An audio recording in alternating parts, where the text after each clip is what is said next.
store and stuff, and you know, they end up getting crappy looking and ripped up. Whenever you run across something for free that's a little bit sexier than a cardboard box, save it and use it for a container for something else. These welding rod containers I have, once they're empty, they make pretty good containers, and you can label them up, and it's a great way to store something and protect it at the same time without spending it. All right, several air compressor and air related stories or tips here. First of all, I have plenty of hose. It isn't all that expensive, but on the other hand, when you're running something like an air wrench, only use as much hose as you need. The longer the hose, the more line friction you're going to have, and therefore the less torque you're going to have with your impact wrench. On your fittings, get the normal ones, you know, the ones that all your buddies have. Don't get some kind of oddball fitting, and if you started out with some kind of oddball fitting, make the switch. They aren't all that expensive. Then on an air tank here, first off, the hose that comes with it will be this, and it'll be attached solid. It's not very long. It's a pain in the ass. Get rid of that. Put on a quick coupler and get one of these spiral hoses. You got a lot more length to it. Now, on filling them, don't bother using the fill valve. It's like a tire Schrader valve. It takes forever to fill a tank, and if you're doing it in cold weather, your hands are going to get quite cold. This is how you do it, sports fans. You get two of your male fittings, and you screw them together. A lot of times there'll be male pipe on the other end. I was lucky enough to have a female pipe, so I could just screw two fittings together. But if you got one with two male pipe, put a pipe coupler between them. So you got this guy right here. And then when it comes time to fill your tank, all you have to do. All right, so I got my double male air hose adapter there, so I can just plug my air hose from my air compressor directly to my tank. And instead of taking about 5 minutes to fill it using that Schrader valve, all you got to do is open the valve on your air compressor, open the valve on your air tank, and it'll fill it in like 30 seconds. A hell of a lot faster and a hell of a lot more convenient. Like I say, particularly if you're trying to fill that air tank when it's about 30 degrees out and you don't have any gloves on, your hands will be freezing holding that air chuck. It's a way better way to do it. Now, like I mentioned before, the first thing you're going to want to do with an air tank is get rid of this hose that came with it from the factory. But don't throw that hose away. Put a coupler on the end of that, and then you got a pretty handy air chuck, and you didn't spend a dime. Oh yeah, one other advantage of replacing the factory air hose on an air tank the day you get it is the factory one is got an air chuck pretty much hard plumbed right onto it. There's no way you can take it off, not even with a wrench. It's a crimp fitting, so the only thing you can do is fill a tire. If you replace that with a hose and have a female quick coupler, you're not limited to just filling tires. But quite often there'll be something quite a ways away where you can need to blow out. You can put an air gun on that, or you can even run a finish nail gun. You can probably pound, I don't know, up to 20 on finish nails with a finish nail gun if you're not near the reach of your hose. And while we're speaking about reach of hose, once in a while, maybe once every 5 years, you'll need more hose than you got. Well, you're not going to buy an air hose just for something you're going to do once every 5 years. If you need, in those really rare occasional times where you need extra length of your hose, if you have a pressure washer, take your pressure washer hose, put on some reducers on it to get it down from 1/2 inch pipe thread to 1/4 inch pipe thread. Then put on some of your quick couplers on either end of your pressure washer hose, and you can extend your air hose reach by 50 feet, 100 feet, well, however much pressure washer hose you have. If you have an appliance that took a shit and you had to replace it, in this case it was a microwave, cut the cord off. that cord will come in darn handy if you ever have to replace the cord on something else. And if you were to go out and buy a cord, you're going to spend at least $8-10. And it doesn't take up much room. Once again, like I say, when it comes to keeping shit, the difference between being a hoarder and being a fairly wise person that has things in stock when you need them, if it doesn't take up much room and it's universal, save it. If it's some specific thing for something where you only have about a 5% chance of ever using it in the next 20 years, throw it out. All right, as long as I was on the subject of electrical items, here's a few things that you should buy. They're going to make your life a lot easier. And don't get cheap on these, sports fans. Don't just buy one. Buy several of them. They're, what, $1 or $2. This item here, you can screw into any light socket. And if you're not near an outlet or you don't have enough extension cord, it'll help you be able to run a power tool when you otherwise couldn't. Another great thing about these is, and here's a good tip in and of itself, make sure you have yourself an old plug-in style radio, a clock radio, old boombox, what have you.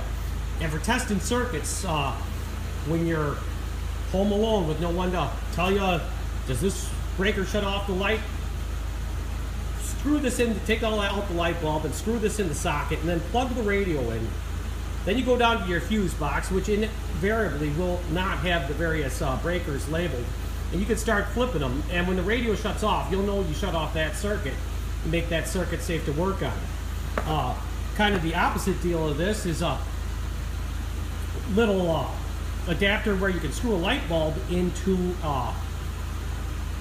and just plug it into any wall outlet. Now, what this comes in handy for is like checking circuits. If you want to know if a circuit is hot, you can just take it and plug it in, and it comes in darn handy as an electrical tester. Also, if your trouble light, which invariably will be being borrowed by a buddy or you're currently using it somewhere else, you can plug one of these into an extension cord and you have yourself a makeshift trouble light.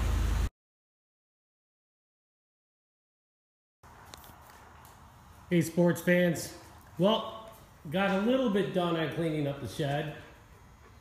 It's not all done yet, but it's good enough where we can proceed. It's just about time to get mowing lawn. The grass is greening up, and I got these two mowers. It's not happening with these ones right now. They need some major repairs. You got a puddle oil, you got a wet floor from oil on both of them. Both of them, the floor is wet. We got leaks that got to be taken care of. So these aren't, nothing's happening with them. But what we do have, it's pretty much ready to rock and roll. They just need the regular maintenance to get them good for the season. We got this one here and this one here. So we're gonna do the old grease them, change the oil, sharpen the blades, blah, blah, blah. I'm sure just about all of you know how to do that. I'm not going to spend a whole lot of time showing how to do those individual items, but I am going to stop and video anything I think in particular that might be a good tip for you, or even the least bit interesting. And the first thing I noticed was this. All right, first of all, you probably already know this, all of you. It's a good idea to scratch the hours and the date that you changed oil on your machine last, so you have a clue about whether you should do it again, if you got enough hours on it to do it again next time you look at it. Now, here's something interesting. You might see, what is it? It's 2017 now, and you got an oil change date of 2014 and hours of 1750. Now, you might think, hey, that's some serious machine neglect, right? You know, look at that. That's 3 years since the last oil change. However, this is not my primary mower. In fact, I hardly ever use it, which got me. Look at the hours on this machine. Can you see that? 2494. 2494 here in 2017. Now, like I said before, this is not my main mower. In fact, I'll go weeks without even using this, without months. I just kind of came across it. I like the zero-turn mowers better. I only use this occasionally, but since 2010, Okay, 1750, that'd be 250 hours to get 2,000 and then 24. So 600 hours, there's no way in hell. This machine, use it on average, probably, I would say average, an hour a week during mowing season. That's it. That's only 26 hours a year. So how the hell do you get 600 hours in 3 years? It just doesn't make any sense. The hour meter is suspect, and now that I mentioned that 1750 is pretty suspect.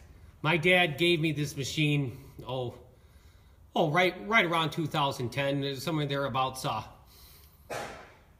He didn't use it very much either. And so 600 hours total tops on this machine, tops. So it's just suspect. Like I say, use this machine. It probably put on 26 hours a year. This machine probably, I wouldn't be at all surprised if it's 20 years old total right now. But at 26 hours a year, you're looking at 500 hours, not closing in on 2,500. The only thing you could think of is like maybe somebody left the key on, let the hour meter run, but the battery would have drained down. I just don't see how it could possibly have that many hours.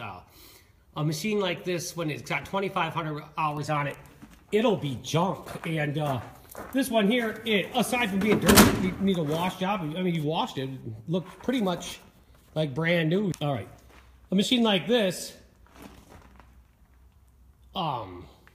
if it had 2,500 hours on it, it would be shot. It would be junk. It would be showing total signs of wear. The seat would be ripped to shreds. Where your feet would be all worn out. The sticker would be worn out from people climbing on and off it. There's something funky with that hour meter. I guess it's no big concern. I'll just change with the seasons. Every year just change the oil and probably be a little better than it was. But like I said, hour-wise, I was not neglecting the machine. I bet this has, at the max, 50 hours on it since its last oil change. Hey, I got just a couple updates here I got to add to this video. I'm making this short clip here. First of all, the window boxes are done, assembled anyway. My wife decided she didn't want to go with the natural wood finish. We got white and black trim on our house, so we decided to go with black. Considered white, so I painted one side white, and we held them up to the house, and she decided she wanted to go with the black, so black it is. And I just thought I'd mention that my wife is a hairdresser, and with color on hair, they always say you can darken hair with color, but you cannot lighten hair with color, and that applies to a lot of other stuff too. It's pretty hard to lighten things, particularly with stain. So if you're not sure what type of finish you want, go with the lighter one first and progressively work your way darker if you don't like your initial results. Because you can, like I say, it's pretty easy to go darker, but it's pretty hard to go lighter. So after, holding up to the house and testing them, see what we like the best, we're going to go with the black. So what else do we got going on here? Got a trailer load of wood here. My son's treehouse I built for him when he was 6 years old in 2006 or 2004, I guess it was. Well, that finally blew down, but it's no big deal because he's 18 now. 18-year-olds don't use tree houses, but he used it quite a bit from when he was about 6 until he was about 12, and then it sat idle for about 6 years. And last year the thing blew down, so we'll clean up the mess. I took it apart, took all the nails out of the wood, and now we'll put the wood away on the wood rack. But like I mentioned before in the previous video, building materials you can save and you can reuse them over and over again. So you build your kid a tree house, you expect it to last, 5, 6, 7, whatever years, the lifespan and ready to use it. When you're done with it, you don't throw it away. The wood's perfectly good. You take the nails out of it, stack it, and use it again later. So, it gets the cost of building a tree house for your kid, down to about zero. Now, obviously there was some waste. Some boards I couldn't save, and we did have a massive fire to burn up all the stuff along with some brush, and that's what's going on here with these. We had such a big fire, you couldn't even get near it to roast a hot dog, so I put an extension on the roasting stick, so you could hold it from a distance without, you could roast your hot dog without roasting your arm. So little tip there. How to roast hot dogs. But the main reason I made this little clip here to add to this video is this. Remember me talking about the hour meter? I was baffled about what the heck is going on. Why did it have so many hours on it? Well, the mystery is solved. And I figured I'd bring this up because, geez, in life, how often are mysteries solved? Usually what happens is, well, you just stop thinking about it, you kind of forget about it, and you never know what the reason is. But I figured this one out. And in fact, I remember my father-in-law telling me years ago when I first got my Gator, because he's got one too, that on these Gators, if you don't turn the ignition switch all the way off and pull the key out a little bit, that hour meter will continue to run even though the machine is shut off. Okay? Now, this lawn tractor, it takes the same key, so it's probably the same ignition switch. They're both Kawasaki motors, they're both John Deere's. So you got the same situation going on there. Key wasn't turned all the way off. So even though the machine it shut the machine off, that hour meter continued to run. And what do we got on it right now here? We got, let's see if we can get that to focus in here. There we go. Pretty hard to get, but what it does say here, it says 2576, and you probably can't make that out. So, what was it last time when we were talking? I think it was 2550. I don't even think we put 25 hours on that in the meantime. So, there it is. Mystery solved. When you have John Deere product, Kawasaki engine, and a key that looks like this key right here, you know, make sure you turn it off and pull the key out a little bit, or you'll run the hour meter up. It won't drain the battery. It shuts everything else off, but doesn't shut off the hour meter. One other thing I think I'd mention, I'm not too fond of these keys anyway. You know, in the old days, every garden tractor, regardless of make, had a normal garden tractor key. So they were cheap. You could get them at any hardware store. They were like $1. These keys are about $4 or $5, I think, from the John Deere dealer. And you bump your knee on it, you break the key. It's really irritating. So let me show you what I did to the John Deere Gator, because, in fact, John Deere themselves made this modification. The initial, or the factory setup on these older Gators for the ignition switch was right here, which causes problems. Your knee is right where your knee would go, and if you have a dog with you riding, like they sometimes tend to do, and dogs tend not to be careful, he bumps your legs, your leg hits where the key is, and it snaps that key off in the ignition. Well, John Deere realized that problem, and they moved the ignition switch on later Gator models up to about here, maybe even up here. Okay? There was a hole blank for an accessory here, so I put my key, a new ignition switch, up here. It's a more convenient place to put your hand. The dog can't bump it, your knee can't bump it. And I also went with a normal standard garden tractor ignition. So if I lose a key, I got about 30 of these keys from various pieces of equipment I've owned over the years. You replace an ignition switch, you know, so you keep the keys from the old one. So I have a pretty good supply of these keys, and even if I didn't, they're cheap as hell. So, you know, I think it's a huge improvement over that funny $4 key that, you know, that comes from the factory. So I guess the dog approves of it too.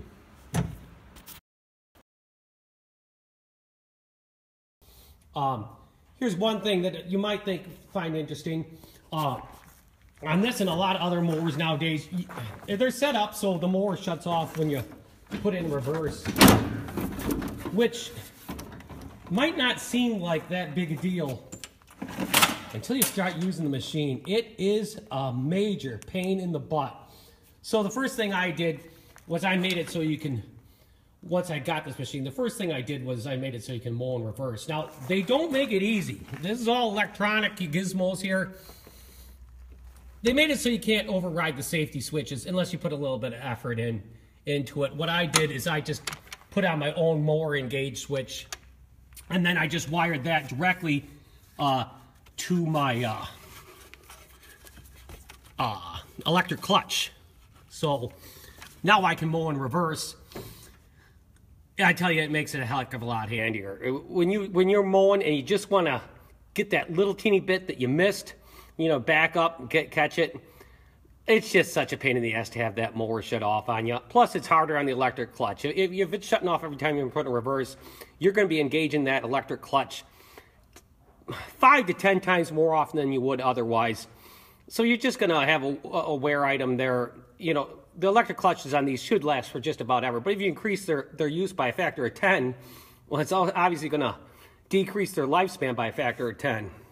So I don't have any problem with doing away with this. I personally have never seen any bad thing happen from mowing in reverse, so I just don't think it's that dangerous.